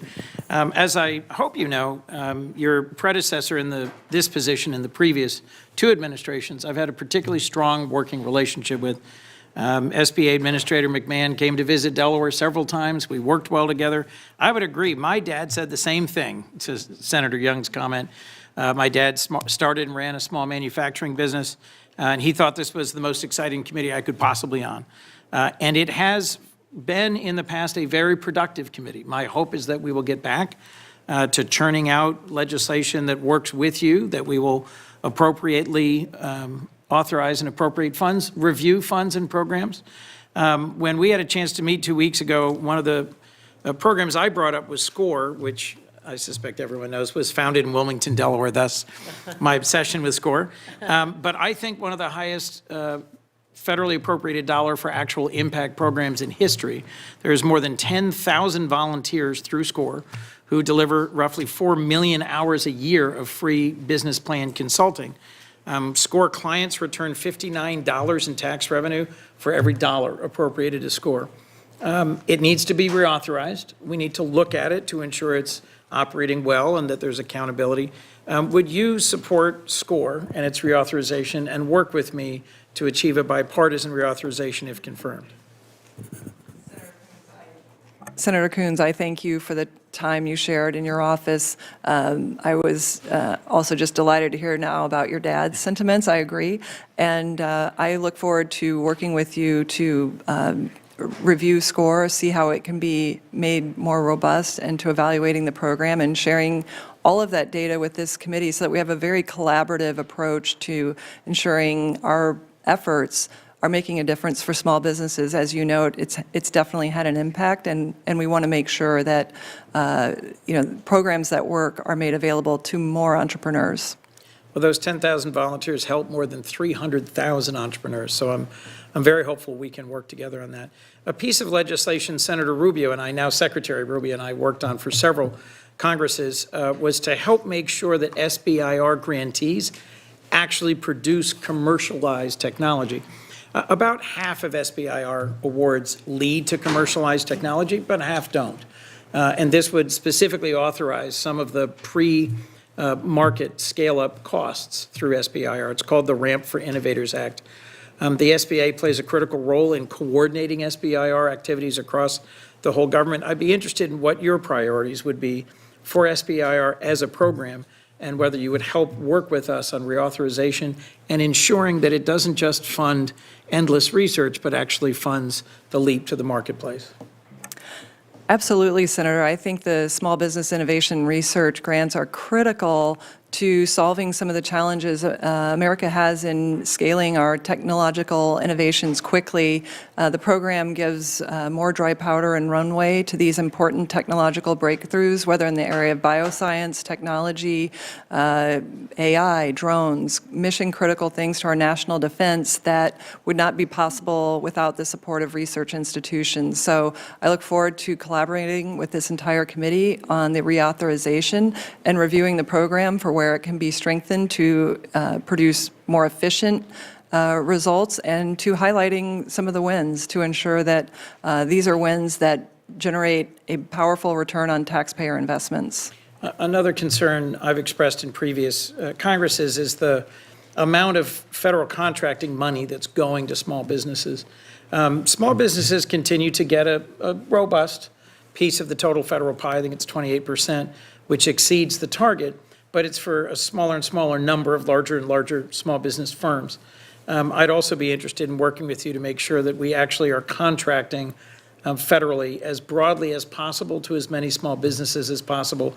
I think, as literally every colleague has referenced, 98% of the businesses in my state, even in the state of Delaware, which has a whole lot of incorporation, are small businesses. Would you work with me to make sure that we achieve those goals in terms of small business contracting?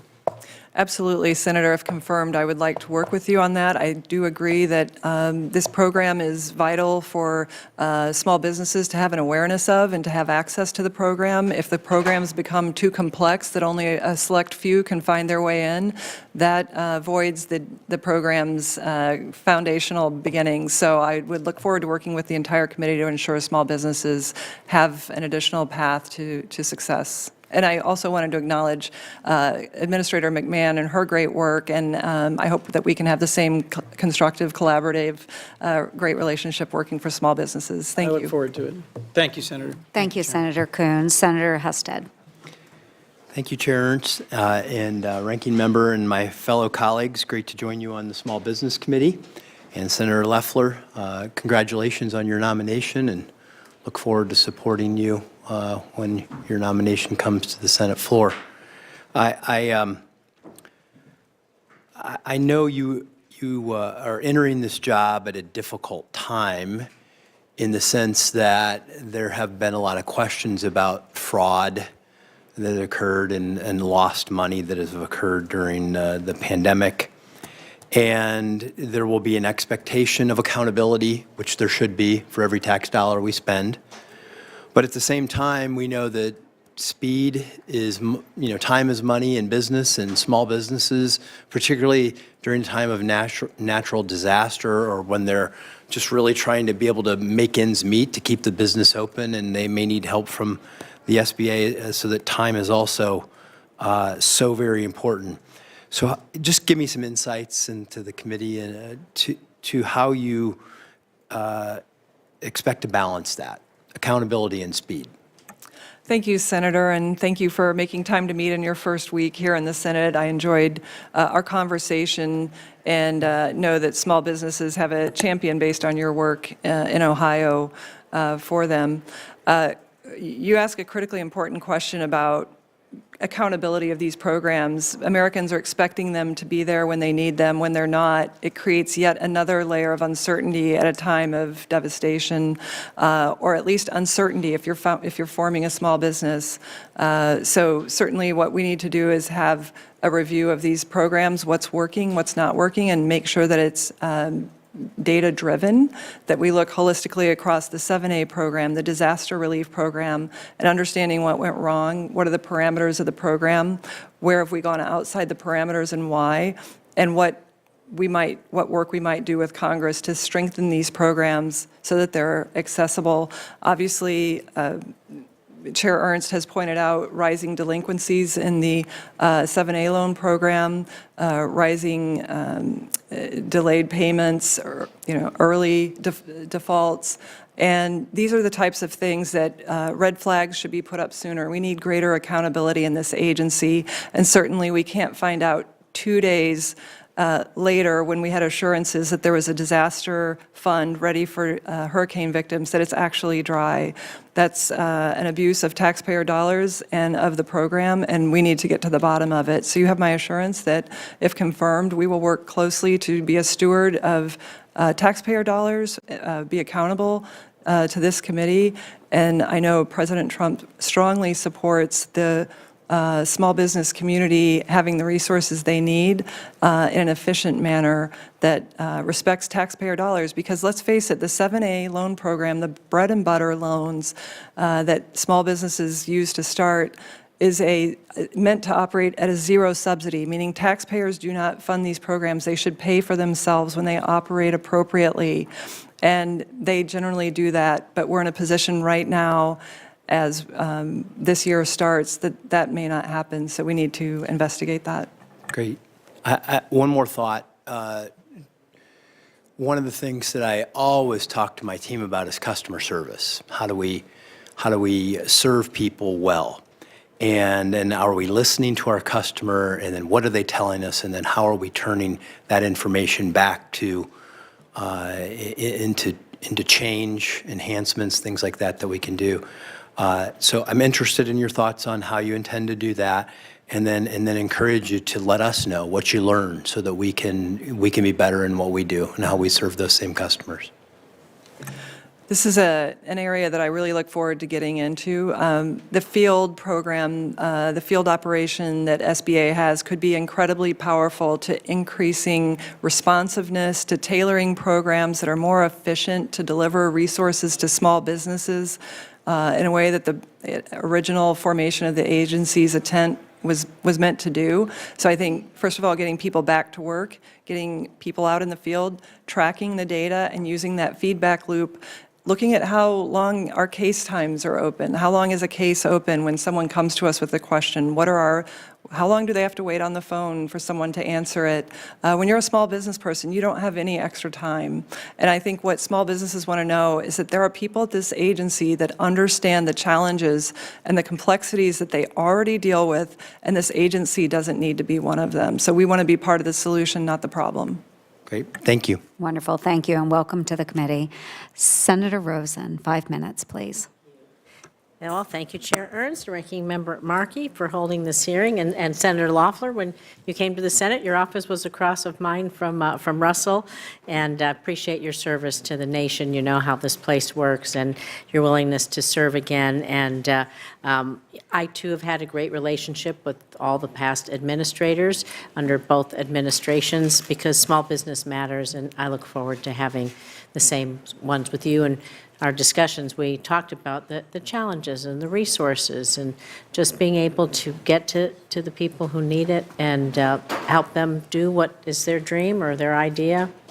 Really important. So Chair Ernst and I have had, we've had a bill out there for a while. I'm going to talk about a little bit, we talked about it a little bit too. It's on child care, because child care is so important, and the rising cost of child care, severe shortage of affordable options, they're really financially squeezing not just Nevada families, I would say families all over this country, urban and rural, and lack of access to child care. It's really a problem for small business and parents alike, and it creates barriers for people who want to start or even grow their business, right? And it makes it difficult for small businesses sometimes to retain employees because they struggle to find affordable child care. So this is why we know this crisis demands action, and yesterday we reintroduced our bill again, Chair Ernst and I, the Small Business Child Care Investment Act. Our bipartisan bill will increase the availability of affordable, high-quality child care for working families by allowing nonprofits, your Boys and Girls Clubs, your YMCA, your church, your mosque, your synagogue, whatever that is. I've even talked to senior centers in rural areas. They have a big footprint commercial kitchen. They said, we're a place for the community. We could put up child care, right? And so this program doesn't cost anything. It just lets down the guardrails so that nonprofits have the opportunity to apply for the same resources, and now they can put this affordable child care. They're nonprofit. They don't need to make a profit. And we look forward to getting it over the finish line as quickly as possible. And so can you discuss sometime a little bit how you feel about the childcare crisis, how it impacts small business, and are you open to SBA expanding access to resources and loans to nonprofits? Senator, thank you for the question and appreciated our time together in your office to hear more about Nevadans' needs and how the SBA can be part of it. And I think childcare is a relevant issue in every single state across this country. Small businesses, particularly given the need to provide for childcare for the owner, like if you're a small business owner or an employee, it cuts across every single person that touches a small business. And I think small businesses can be part of the solution. And I'd love to work with you and Chair Ernst to review this potential solution and to look at other ways that the SBA might support parents and children as they work in small businesses. So I look forward to those conversations and the input of the rest of the committee as well. Thank you. And something we had a great talk about was our veterans and how entrepreneurial they are and how much they take the things that they've learned in the military and they can translate those to things when they come home. And so Nevada, we are home to over 200,000 veterans and over 23,000 veteran-owned small businesses. And despite this, Nevada was without, for the longest time, a dedicated in-state Veterans Business Outreach Center, easier to say VBOC, until 2023, when at my urging, we pushed the administration to have Nevada have its first SBA VBOC, and our veterans, our transitioning service members, they receive that tailored support they need. And like I said, we talked about it with your own dad and how he started his business. It was such a great story. So I appreciate you shared that with me. So in the FY25 budget, SBA requested an increase for veterans outreach, underscoring the importance of VBOCs in helping ease the transition from active duty to civilian life. So under your leadership, what do you see as the future for the Veterans Business Outreach Center and how it helps? Senator, I couldn't agree more. Our veterans need the support of the SBA, and if confirmed, I would love to work with all of you on how do we better support our veterans. As I mentioned, my father learned skills, truck driving skills in the Air National Guard that resulted in our small trucking business. We know that veterans have untapped potential that we can help unleash. I will commit to working with this committee and even across this administration with Secretary Collins to ensure that our veterans have the resources that they so deserve. Thank you. And I'll submit the rest of my questions for the record, but they're mostly on workforce development. We had a good chance to talk about how we train people right where they are to give them the skills they need to stay in their communities and build back those neighborhoods and diners and all of that wherever they are and how important it is. So I look forward to hearing back from you and working with you. Thank you, Senator Rosen. Thank you, Madam Wonderful. Chair. Thank you, Senator Rosen. And we will start a second round of questions. I believe Senator Markey, our ranking member, has another question. Thank you. Thank you. And one of the benefits of being chair or ranking member is all the other members leave, and they don't even know that there's a hearing that continues, and we get to ask more questions.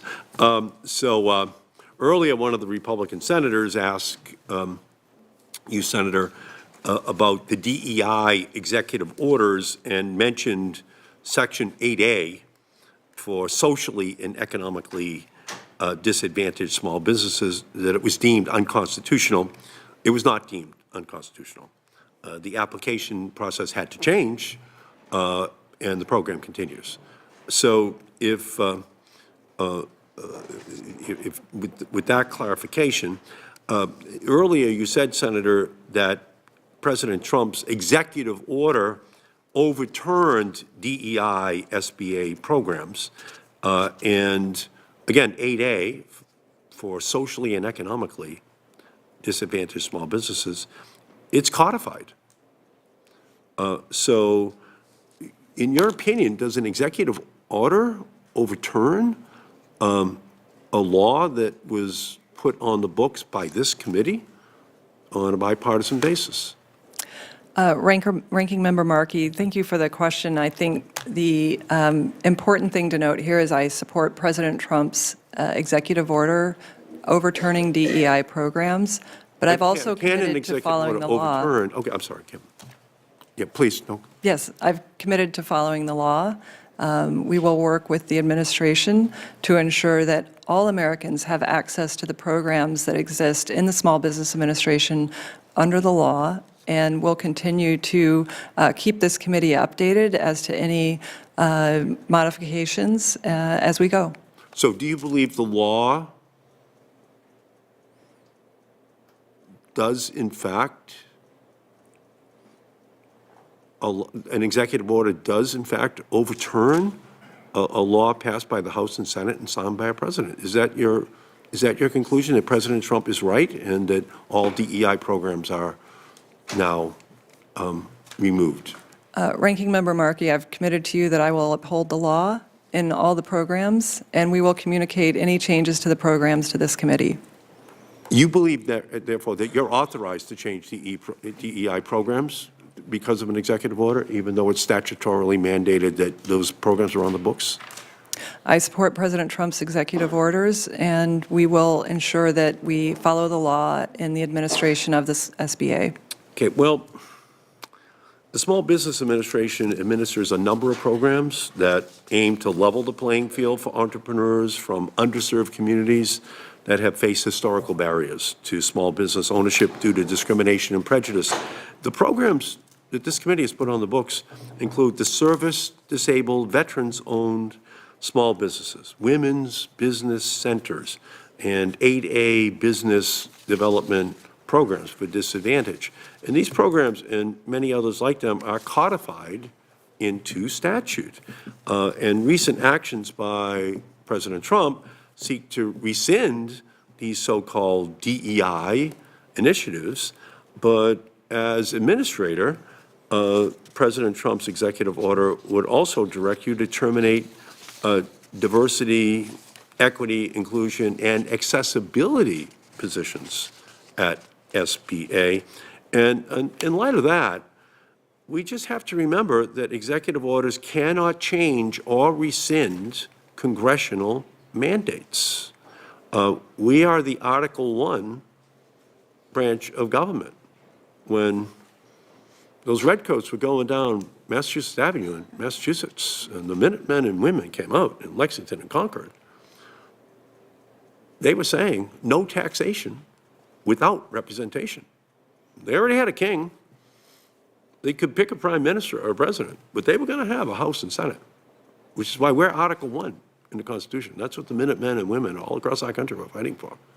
And so Trump might think he can overturn what we do here, but that's what the revolution was all about. It was about having representation on this committee.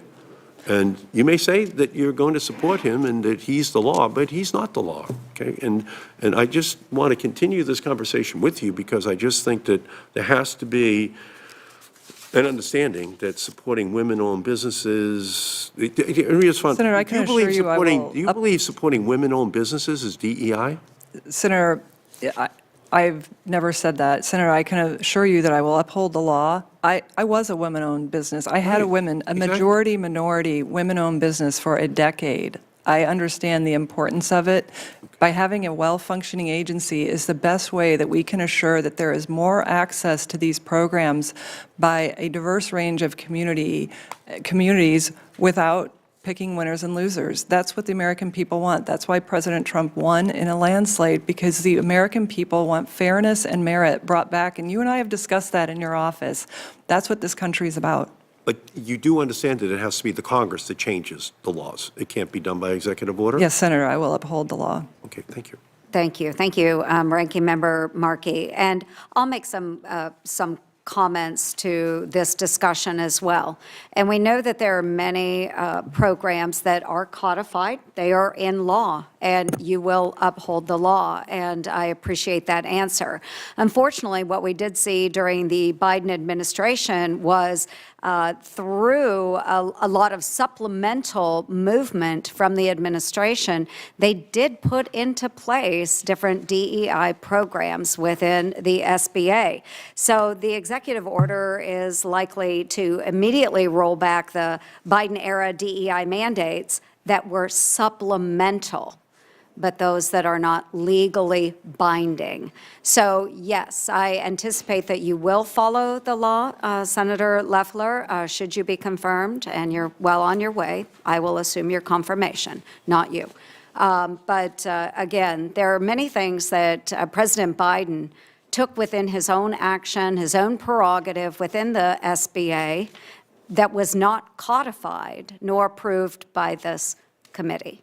So we will ensure that you follow the law, Senator Loeffler, but certainly we can roll back the things that were unilaterally done by President Biden in the SBA. Thank you. And I will recognize Ms. Cantwell, Senator Cantwell, for 5 minutes. Thank you, Chair Ernst, and congratulations on taking over the chairmanship. Great to see you there, and look forward really such a big integration between small businesses in the state of Washington and our military and Hanford cleanup. And so really great lessons that I think could be applied broader to other areas of the government. And great to see our new ranking member, Senator Markey. I know I'm probably feeling ancient at the moment, but it's not that long ago when Senator Kerry was the chairman of this committee, and he brought a lot of energy to the SBIR and other important technology startup issues that were a big part of the discussion at that time. So look forward to working with both of you on the committee. And it's good to see my former colleague again. Congratulations on your nomination. You and I had a chance to talk briefly in the office. I wanted to bring up a couple of things. One, we had this question to Mr. Lutnick today at our Commerce hearing, but do you support the Minority Business Development Authority? Senator, thank you for your time in your office. I enjoyed our conversation. Certainly, I appreciate that program that the Commerce Department runs and see that there's potential for collaboration between SBA. I really do support working across the administration to ensure our resources are utilized and we don't have overlap in our programs, and that they're serving Americans who need those services the most. Thank you. And will you work with me to make sure that the Department of Agriculture meets this same small business set-aside challenge that DOD has so successfully done? But in this case, the Department of Agriculture really isn't giving our small mills the access that they need. And so will you work with me to make sure that those important SBA issues are addressed at the Department of Ag? Senator, I appreciate our conversation about your timber business. I think if confirmed, I would look forward to working with Secretary Rollins to ensure that we have a collaborative relationship. I understand there was previously an MOU with the Department of Agriculture, and hope that we can collaborate to support small businesses in that regard as well. Thank you so much. I appreciate that. And when it comes to, let's just carry that on. One of the reasons why we want this infrastructure is because if you think about reducing the fuel that we need, and some of the ideas like cross-laminated timber, you need to have the mills in those regions. And so to get the mills, you have to have the agreement that you're going to give them some supply. But now look at the disaster we just saw in, California, and we realize this situation is, we already knew this in the Northwest. We've had our share of pretty big dramatic fires, but there was a border crossing issue in Sumas where a town was flooded, and then a town of Malden where a fire wiped through the town. Over 300,000 acres burned in wildfires in my state just in 2024. So how do we make sure that we keep politics? I feel like so much politics happened on federal funding in the last few years. How do we keep the politics out of it and disagreements and make sure? There was a case on the Malden fire where it was delayed for months about a disagreement between the president then and our governor, and it took a new administration. And this was even though Kathy McMorris Rogers and I were working together to say, let's do these funds. And how will you help us make delivering disaster assistance urgently without all this noise that we're hearing? Senator, I appreciate the question, and I think certainly your state has had its share of disaster. You had the bomb cyclone in November that, and an ongoing recovery from that.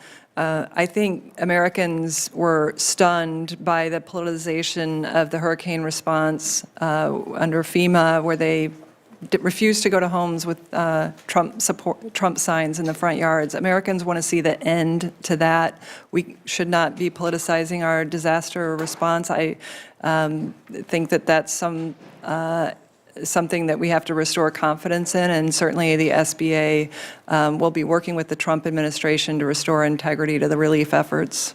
I don't know whether the chair has had this issue, but probably, because there's disasters everywhere.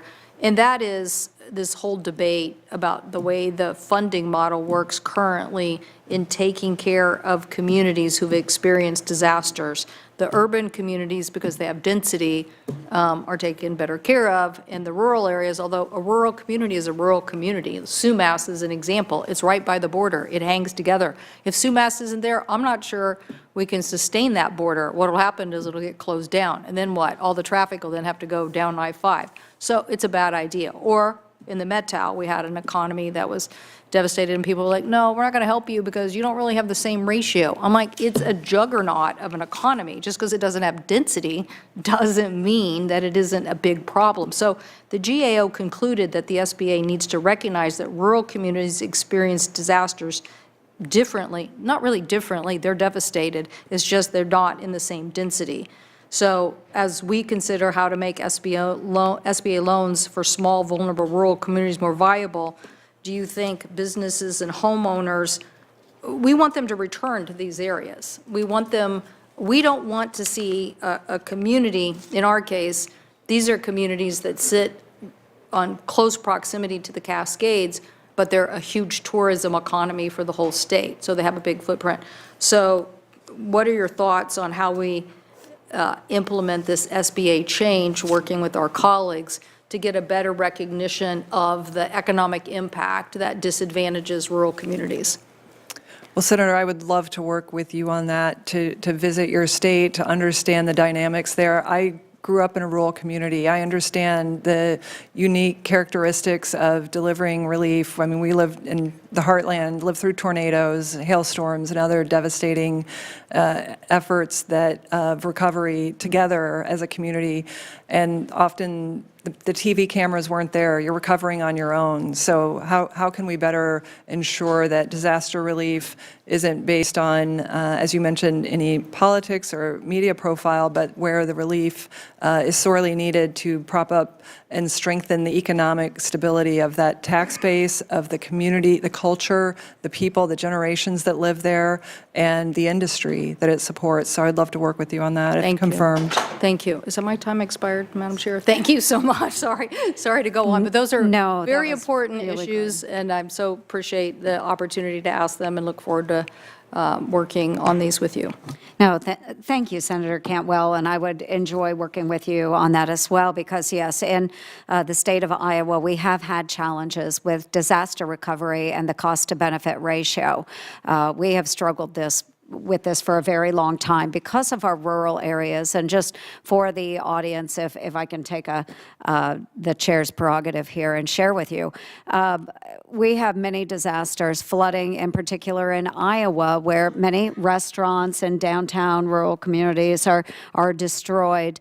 But the cost-to-benefit ratio is never high enough for the federal government to come in and provide that level of assistance. However, if a restaurant on an eastern or western coast, along the ocean, is destroyed, well, of course, the cost-to-benefit ratio is going to be higher. The cost of that restaurant is much higher. So they are the ones that are likely to receive the disaster assistance, but not those of us that are in the Midwest. A home of one size in Iowa is much cheaper than a home on the coast, but it's still someone's home. It's still someone's business.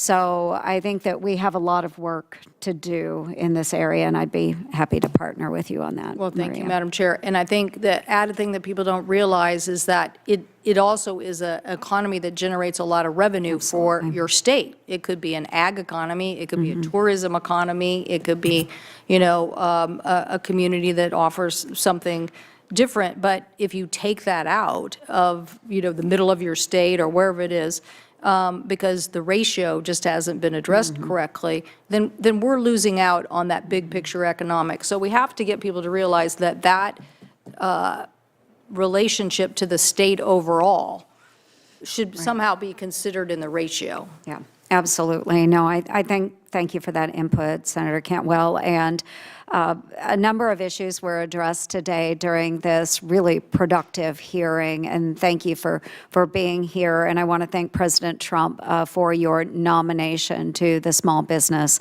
Administration. I look forward to working with you upon your confirmation into this position. And because there are no other questions, I again want to thank you very much for your willingness to serve and to be here today, and for your family's support of you in this position. We are going to leave the record open until close of business tomorrow at 5 p.m. Thursday, January 30th, for members to submit questions for the record, and we will keep the record open for 2 weeks to edit statements and submit letters and any other relevant materials. Without objection, so ordered.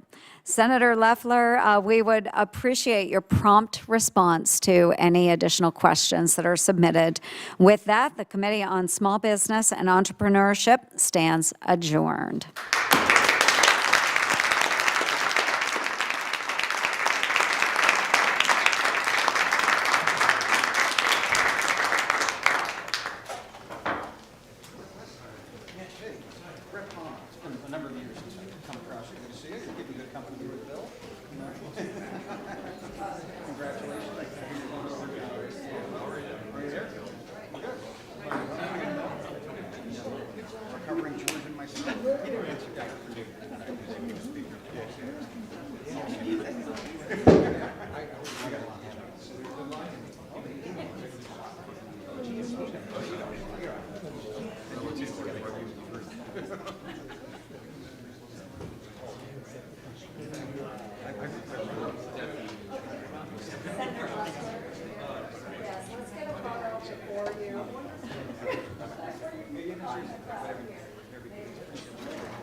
Oh, hey, nice to meet you, Zach.